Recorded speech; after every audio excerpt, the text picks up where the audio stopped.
That's not good. Go ahead and get the power.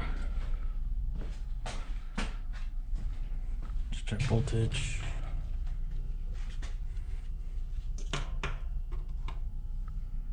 Zero. Zero.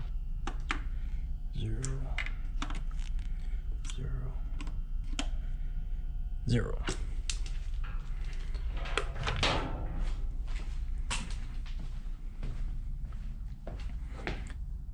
Take the belts off, remove these bolts, flip the motor around, start taking off the bells. I love this wrench. Look, you can adjust it.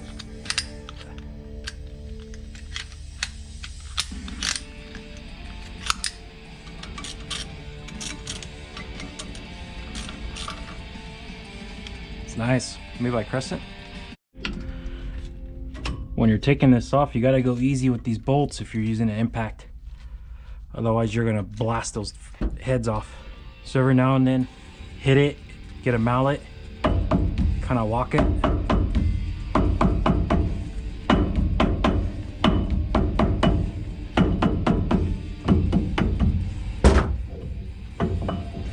Otherwise, like I said, you're gonna break these bolts, you're gonna snap them when you're using the impact. Same thing if you're just gonna be using a wrench, you're torquing it down, and you're just putting way too much torque into it, you're gonna snap it. Same thing. So you gotta go easy going around it. If you can't get this hub off, don't freak out.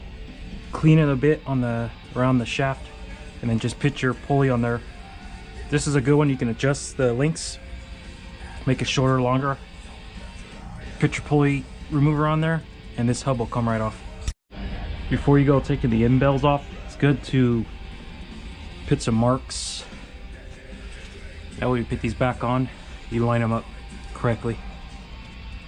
Food for thought, just make sure you try to put it back the same way as you took it apart.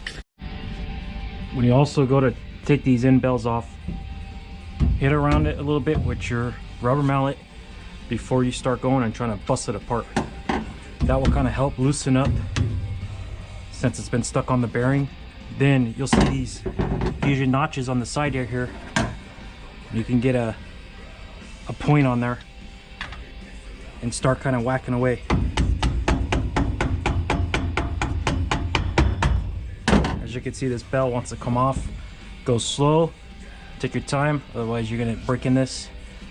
It's pretty fragile if you whack the shit out of it with the metal mallet. That's why it's good to use a rubber one.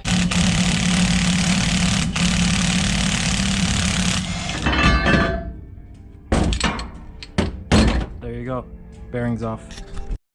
Remember, clean this up really good. This is where your bearing sits. If you do not clean it up, you're gonna be fighting it, trying to put it back on. So here's our new bearing. That's our old one. You need to take the shield off because you're gonna be re-greasing it. If you're not gonna be re-greasing the bearing, leave the shield on. But you need to take the Zerk fitting off the motor. Otherwise, someone's just gonna be pumping grease, and that grease is not gonna be going to the bearing. It's a little burnt, and I can hear it when I was taking it off. These bearings are just moving around, so it's pretty much done. That's what I like about this bearing here and using one, is you'll know when this thing's ready to go. It comes with this little piece of temp chalk.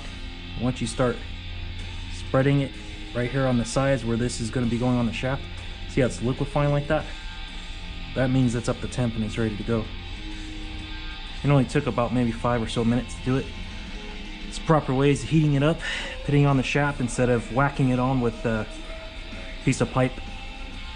But make sure when you go and you pull this bearing off, it's gonna be really hot. You need to use either the gloves it comes with or some type of leather glove. Otherwise you're gonna burn the shit out of your hand. All right, let's put this thing on the shaft.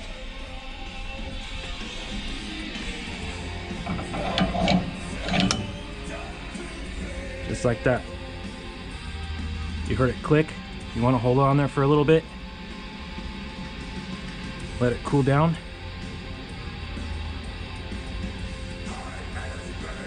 And then it should be ready to go. As you're letting the bearing cool down, I like to start taking all the old grease out of the bell and start pumping it with some new grease, and then you need to take out the plug right there and help purge it out with new grease. That way you'll know once you're pumping in grease every so often, you'll know you're getting new stuff in there. So once I got it all cleaned up inside for the grease section, I like to kind of put pre-grease in there, fresh grease, and I'll put little dabs in between the bearings just to kind of help it settle in once you get this bell back on. You pump a couple things of some ounces of grease. You already have some in there to help it settle a bit, and we'll put the bell back on.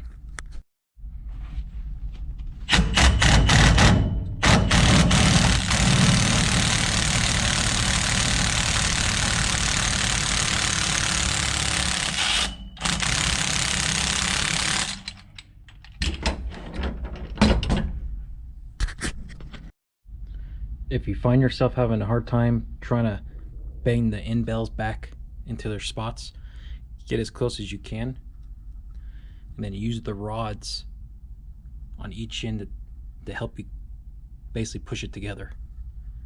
One on this end, that end, one on the bottom, or you just do this end and that corner end, and it will help push the bells back onto the housing here. Makes it a lot easier instead of fighting it back and forth trying to bang it into place.